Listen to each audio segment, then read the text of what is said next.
Ano naman ang ginagawa ngayon ng utak natin kapag nakakakita ng ilaw? So, there's a very important visual pathway which once the vision is seen, kailangan ma-transmit naman yung retina, yung vision that is being processed by the retina towards that of the brain. So this is understanding the journey of the vision in the human brain. So this is the overview of the visual pathway. So from the retina, it goes to the optic nerve, the optic chiasm, optic tract, LGN or the lateral geniculate body, the optic radiation, and the visual cortex, which is already part of the brain. So this is what it looks like, the 6 components. Nakita from the retina, the optic nerve, optic chiasma, optic tract, lateral geniculate body, optic radiation, and the visual cortex. Okay, so what's very important is that we already know this. Okay, let's make it quick. Okay, optic nerves, they are the ones now that carry the signals from each of the retina. And then, doon sa pupunta naman yan doon sa optic chiasm, doon sa nagko-cross, okay, they now cross to the opposite side, and then the temporal retinas remain on the same side. We have the nasal retina and the temporal retina, which the fibers cross to the opposite side for the nasal, and then the temporal move to the same side. So, ang nangyayari is optic tract contains visual information from the contralateral visual field. That's the reason why we can only see one. Kung ano nakikita ng kaliwa, yung din ang nakikita ng kanan. Because of the fibers that form it. So as you can see, ito yung, So this is actually the nasal side, the temporal. So the nasal side, nagko-cross over siya. While the temporal side, over here, gives over here, it stays on the same side as well. Yeah. Got it? They cross within the optic chiasm. The nasal side crosses over to the opposite side, while the temporal side remains on the same side. Got it? Now, I want you to take note here. It's very important to know because lesions within this area, the optic nerve or the optic chiasm or the optic tract will give you certain types of visual disturbances or visual problems. Okay, so each optic tract, two types of optic tract movement. So optic nerve, optic chiasm, optic tract, they get fibers from the contralateral nasal retina. And then the fibers from the ipsilateral temporal retina. When you say ipsilateral, it's on the same side, contralateral from the other side. Okay. Now let me just inform you that after the optic tract, we have what we call the lateral geniculate nucleus, which is the dorsal end of the thalamus of the brain. The reason for this is because it relates visual signals to the primary visual cortex via the optic radiation and transmits the control of the flow, the signal flow. They have different layers, 1 to 2, which are the macrocellular, which are for motion and black and white vision, and the parvocellular layers, and the P layers, which are for colors and details, which is 3 to 6. Yeah, so there are 6 layers. Once they reach here, that's the reason why we are able to process, the brain is able to process different colors. Any lesion that will give problem to this, lalo na magkakaproblema tayo sa color na nakikita natin. Okay, let's go through this. Okay. So this is just showing the different layers again of the lateral geniculate body. Okay, optic radiation. After dun sa LGN natin, we call that LGN, lateral geniculate body. They project now to the primary visual cortex. Primary visual cortex is within the occipital area. They pass through the temporal and parietal lobes, specifically the Meyer's lobe and the parietal fibers, and they terminate in the filtering fissure of the occipital lobe. So, this is the occipital lobe. Yeah. So, once they terminate here, this is where everything that you are seeing now is being processed by the brain. So, it's not here, but over here, within the occipital pole. Let me just show you here. Okay. This is just a shortcut of what you are going to see here. Above the calcarine sulcus or below the calcarine. Okay. Now I mentioned about the visual cortex. They are located in the calcarine fissure. Kita ba? Can you see this one, the green one over here? That's the calcarine fissure of the occipital lobe. The central vision is represented posteriorly and the peripheral vision is represented anteriorly. So they are the ones that process the basic visual information such as the form, color, and motion. Let's get the old visual pathways now. Okay. For the lateral geniculate nucleus, which is the LGN, they are the ones that are responsible for high spatial fidelity and point-to-point mapping from the retina to the visual cortex. That is the reason why everything that is being transmitted is there. It makes it more finer and finer. No, habang ginagawa niya mas fine and mas fine, yan ay mga nangyayaring nakikita natin yung different colors that we see. Like I mentioned a while ago, yung magnocellular or the M system. The magnocellular system is responsible for motion detection, which is yung layer 1 and 2. Am I right?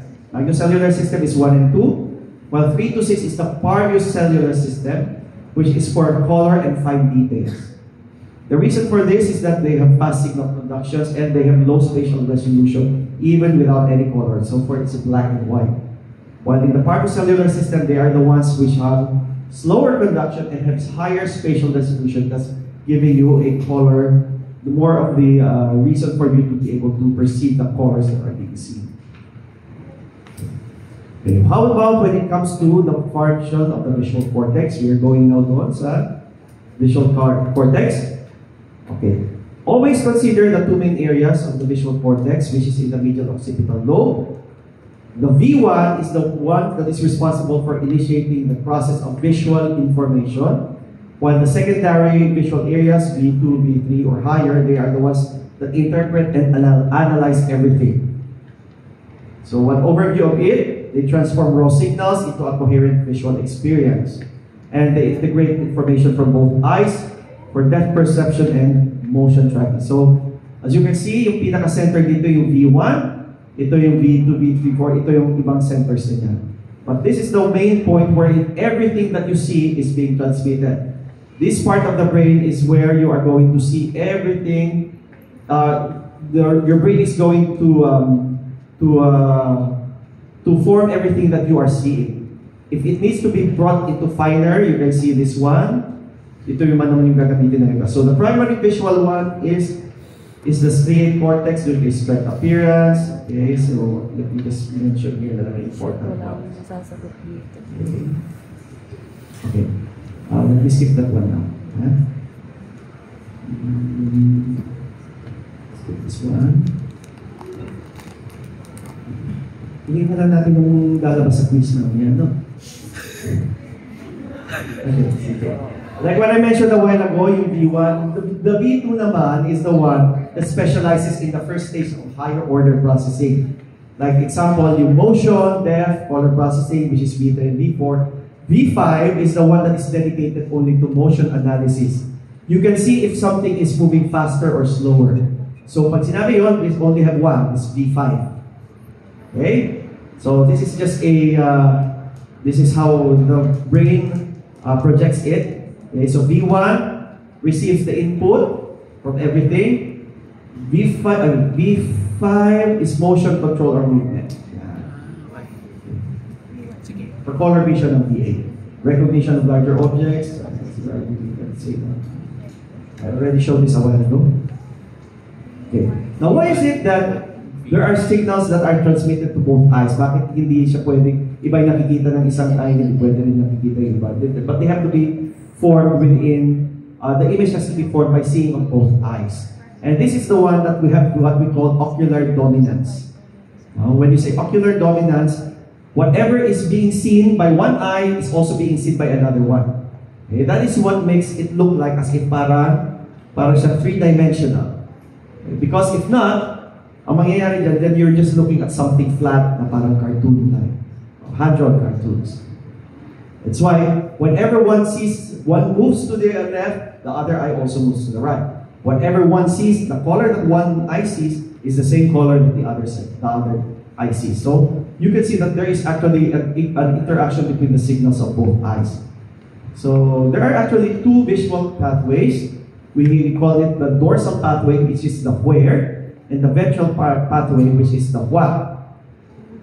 Okay, so just to give you a shortcut of it, this goes to the occipitoparietal, ang where, or the dorsal pathway. The ventral is the occipitotemporal cortex.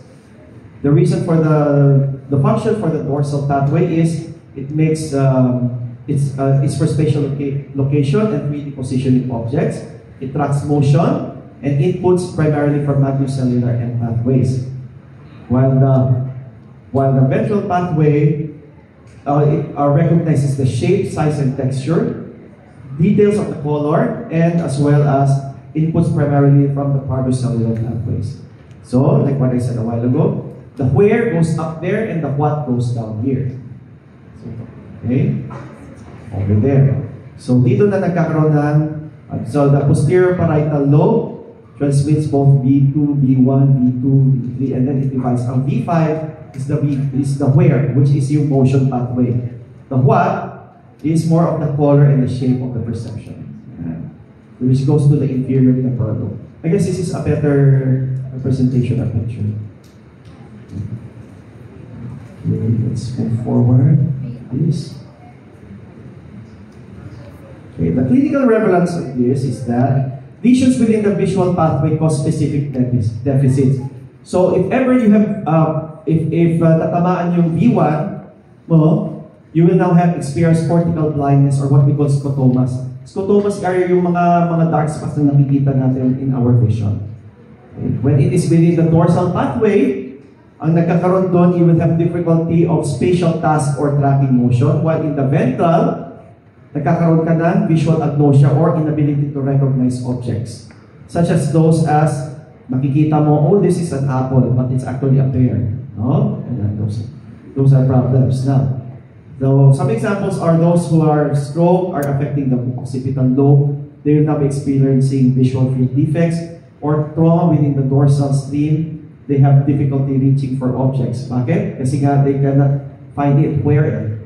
Diba? There's a problem in the where, not in the what. They know there is something there. When they try to reach it, they can't see it because their brain cannot perceive where that thing is.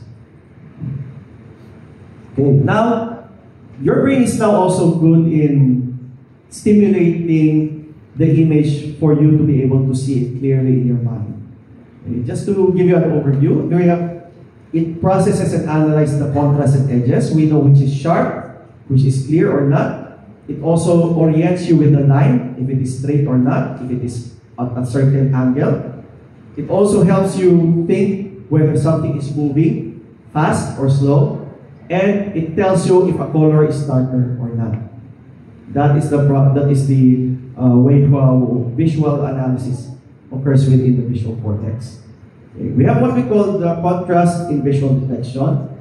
Okay. It sometimes tells you also which one is darker, which one is brighter.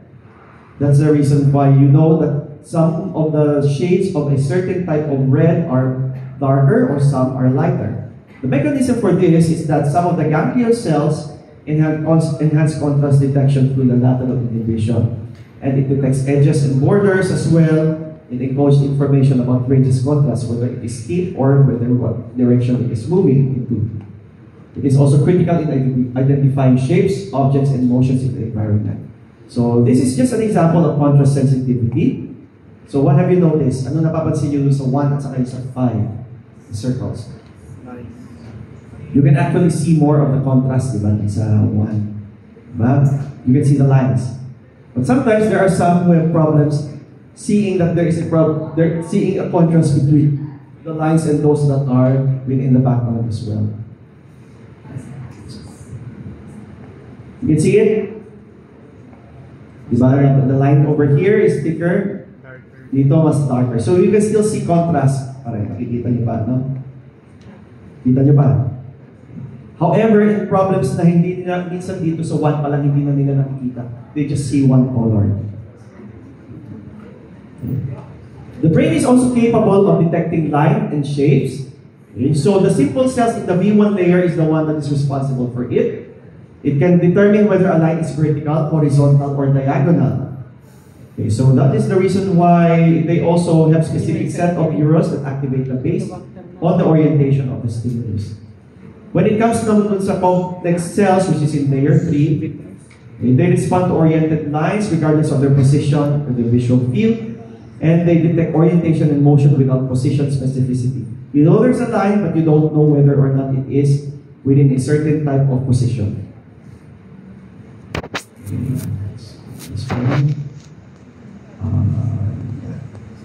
Okay. We also have what we call the hypercomplex cells, which are the ones that detect lines or edges of specific lengths, angles, and curves. You know that something is long, you know that something is curved, and they are also more complex patterns such as shapes or textures. That is why the brain is able to recognize na dapat mas magaganda kung maraming curves, diba? Ang mga designs, diba? The more designs that we see that have curves, minsan it becomes much more appealing. But sometimes some people see that these are not very appealing because hindi na nakikita yung mga curves or yung mga magagandang designs. That's the reason why we enjoy designs. It's because yung hypercomplex cells within those outer layers are the ones that is responsible for giving us that idea. Okay, such as this. The visual field gives you this, the retina makes you know that this is the position of it, and then the primary visual cortex gives you the complex, and then the hypercomplex will gives you this type of picture.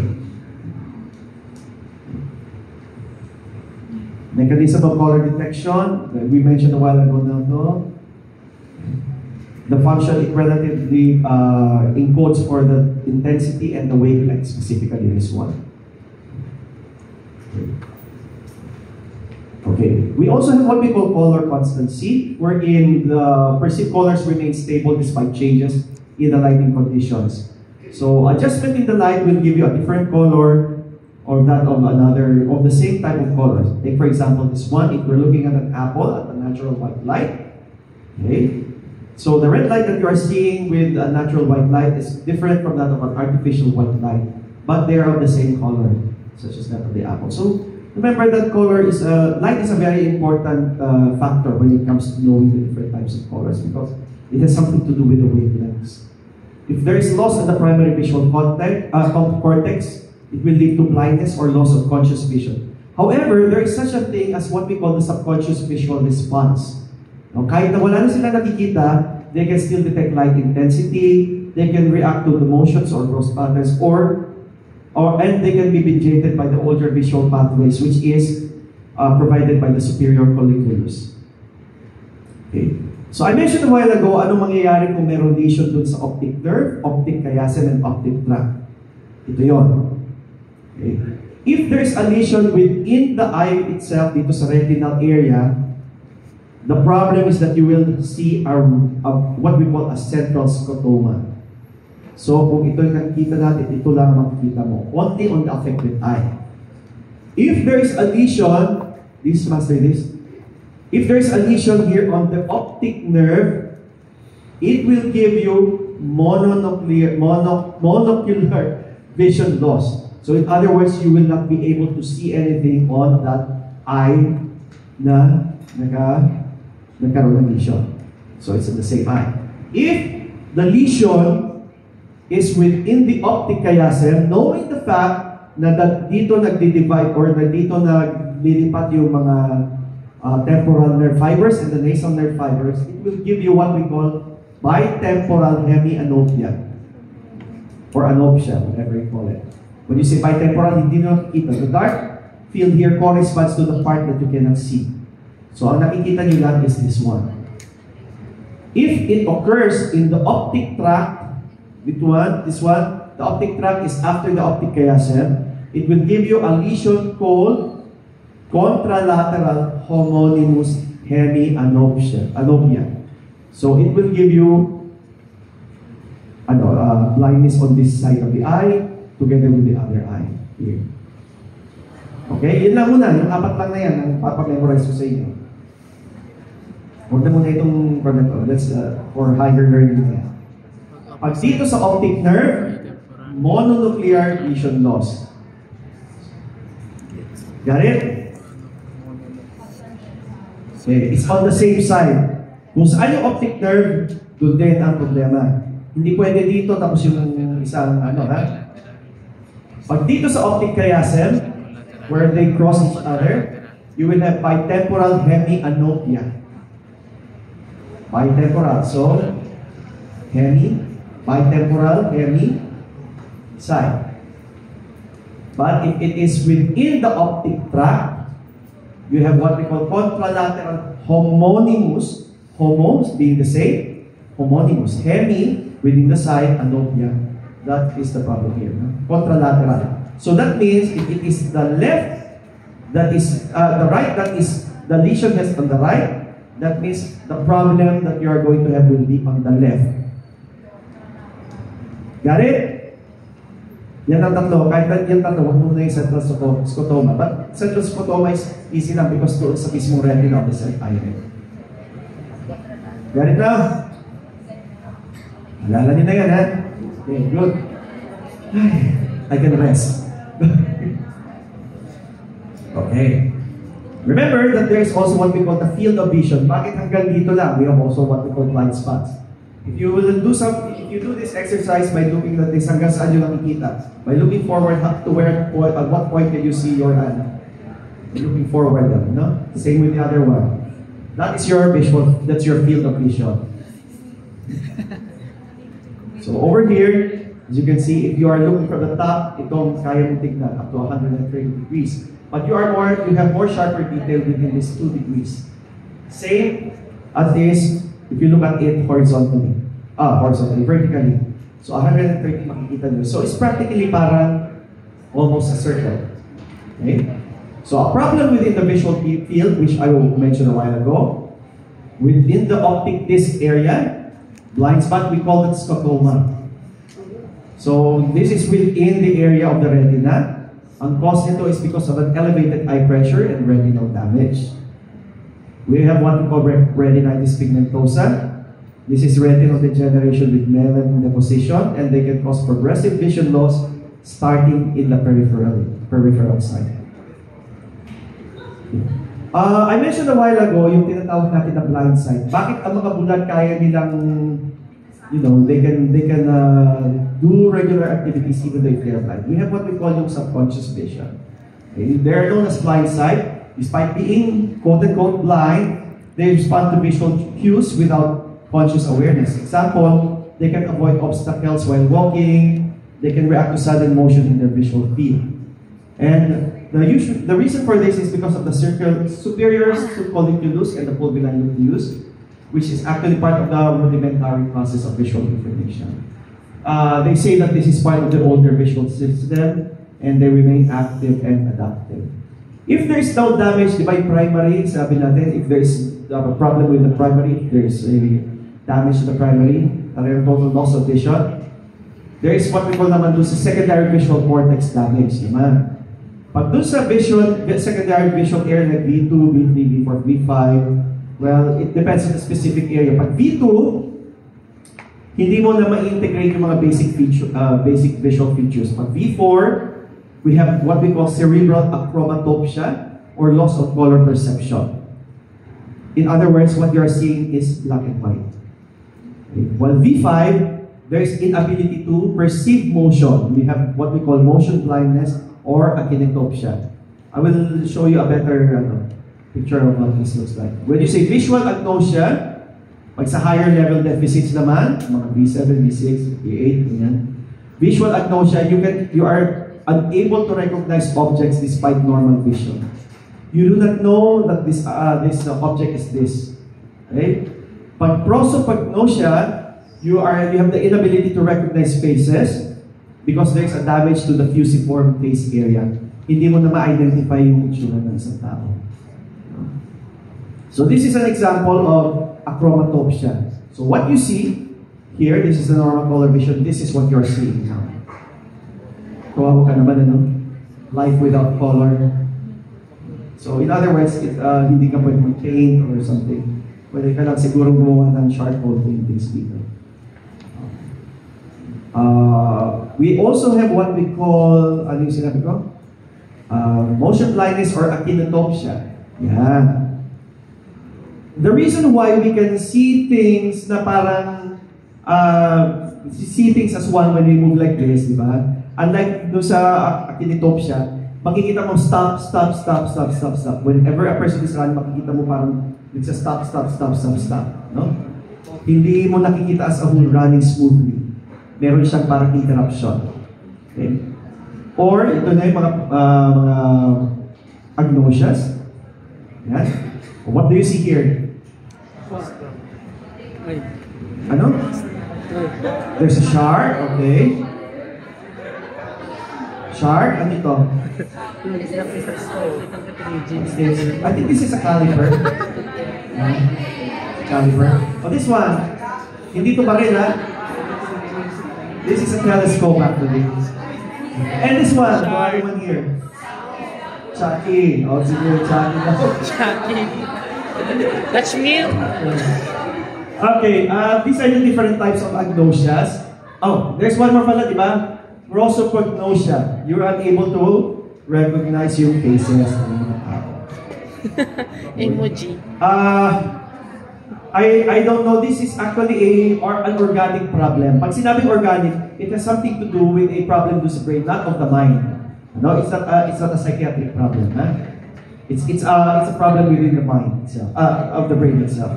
Okay, punta tayo sa scotomata. When you say scotomata, there are areas, localized areas lang called the loss of vision field. So it has something to do with the optic pathways, specifically doon sa retina. So ganito mga nakikita natin. Okay? Makikita may mga dark spots.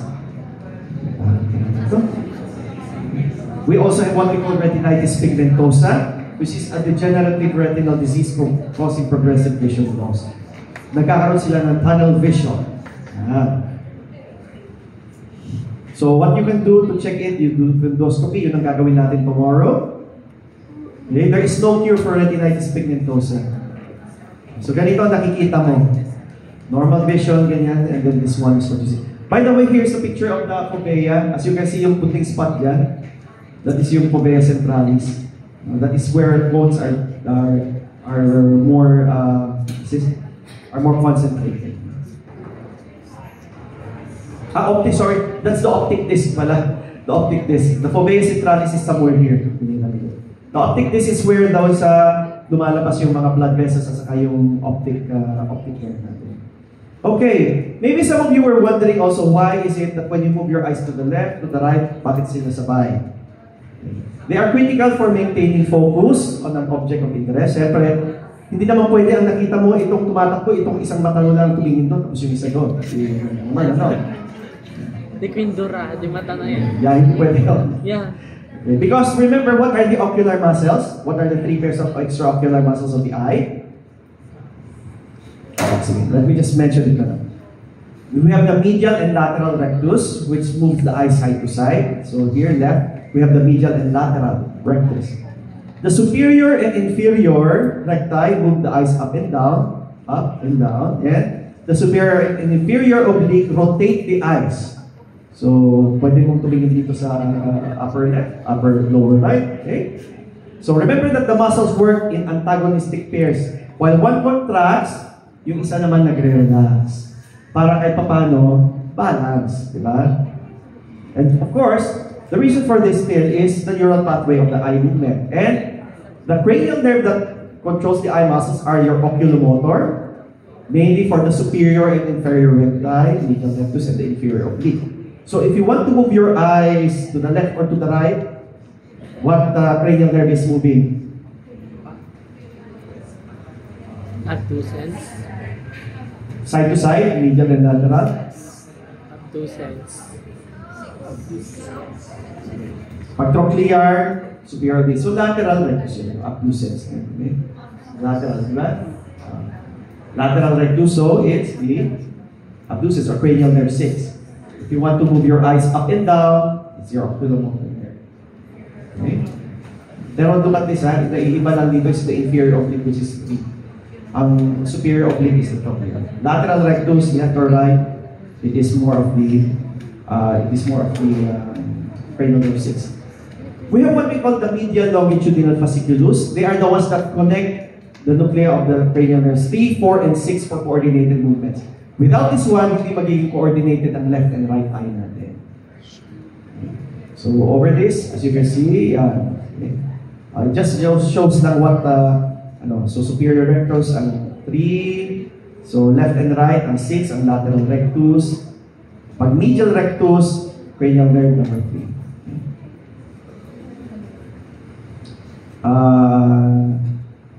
I think, yeah. Okay. As you can see over here, we have yung area na nakikita niyo nagka-crossover dito. It's very important for it so that we will know that one of the eye is going to do the same thing so that the other eye is going to follow. That is what we call the medial longitudinal fasciculus. Okay. The MLF is actually the tract that extends to the brainstem and lie near the midline, just ventral to the fourth ventricle in the medulla and pons. Cerebral aqueduct, let's see. So the most important thing that I want you to know here is that it includes what we call yung saccadic movements. Whenever you move an eye quickly from one place to another, okay, or it's smooth pursuits or vestibulo-ocular reflexes, this is the final common pathway for the medial longitudinal fasciculus. And they connect, like what I mentioned a while ago, the 6 ocular motor nuclei, the pairs of 3, 4, and 6, and they transmit the information for the purpose of coordinated and synchronized movements of the eyes and the visual target. We have what we call the fixation mechanism of the eye. We have 2 mechanisms. The voluntary fixation, which allows conscious movement of the eye to find an object. And the other one is the other one is the involuntary fixation. And it holds the eye on that fixated object. Yung isa, para continuous magmagalaw, sinusundan mo, while the other one, it holds the eye on that fixed object, yung involuntary. Okay, so, damage of the involuntary leads to difficulty of shifting gaze. So, ang nangyayari din, you start to blink and blink in order to see that area that's moving. While the other one naman, when in all involuntary fixation, the damage leads to maintaining fixation. Okay, okay. This one is very important. The superior colliculi. This is the role of the involuntary fixation. This is the one responsible for involuntary fixation, ang superior colliculi. They are the ones that prevent the image from leaving the fovea, and then they maintain fixed through. So, ang nangyayari dyan, they produce also small tremors called oscillatory movements, and they slowly drift across the retina. And then, as well as that, they are also making sure that they ensure foveal alignment. That is why we only see one vision. Otherwise, ang nangyayari, nakakaroon tayo ng double vision. When there's a loss of superior colliculi, it results in impaired involuntary fixation. I mentioned saccadic movements. There is rapid jerky movements between the eyes. They shift from one visual target to another. It's like looking at something fast, that's moving fast, exploring scenes, reading, or identifying points of interest. That's the reason why it's your eyes that's moving. It's not when you're reading a book, it's not the book that you are moving like that, no. It's your eyes that are moving. Otherwise, kung hindi naman pwede yung libro nyo if you read, di ba? That's the reason why we have that what you call saccadic movements. Okay. Oh, sorry. I'd like to emphasize then also, it suppresses visual input during saccades to avoid motion blur. That's why everything that you still see whenever you move your eyes is still clear. Nakikita nyo pa rin ang edges there. Okay, so application. These are some of the applications as you jump between moving objects, whether in a moving vehicle, nakikita nyo during reading, when you ever read across a text. So damage to saccadic control centers results in difficulty in shifting gazes. Okay. Let's take this away. Pursuit movements is just smooth tracking of a moving object, such as you are looking at a pendulum or a moving car, or watching a ball in sports. Whenever somebody is dribbling, you don't move your head like this. You just move your eyes, you know? You can see that the ball is moving up and down. You don't move your head. Let's see what else I can, let's see that.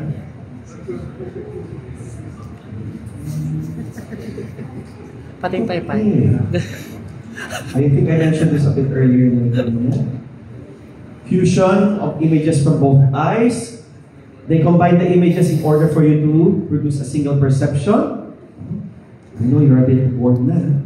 Images, they correspond to retinal points, and then they correspond to seeing only one type of vision, calling it what we call the binocular vision. It prevents you also from seeing double. Okay. Take for example, if you look at one of this, you look at the other one, you change yung finger mo, the position, ba? But when you look at it, one single one, focus it on just one finger. You can see the entire finger as well, put into focus.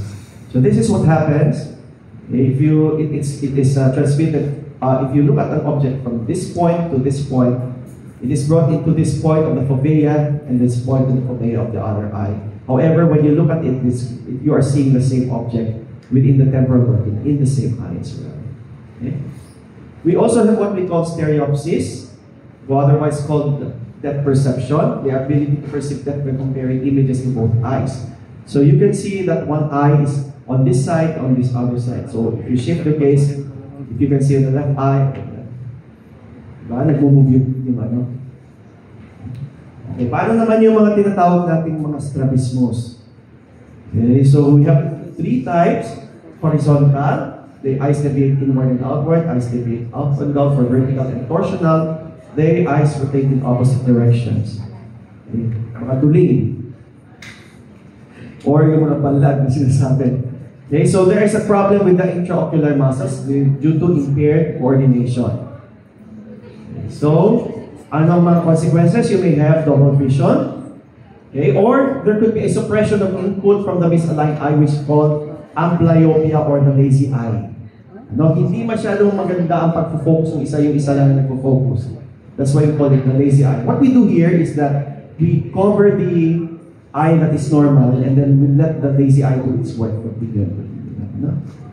So this is the example of a strabismus. We have esotropia. Yan. Ikilala kayo niya. Esotropia, hypertropia, and hypotropia.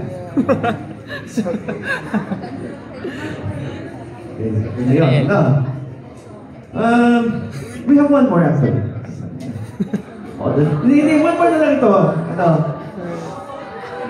Dok! Sige na nga. Meiosis, constriction, mydriasis, dilation. Meiosis, para sympathetic. Okay. Sige. Kasi yun lang ako nilalabas yata sa news.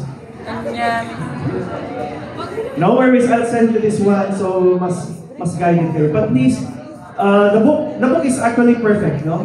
It's nice, but I just got the most important ones. Okay, hiwa-hiwalay na kayo. Let's have your quiz. Clarice.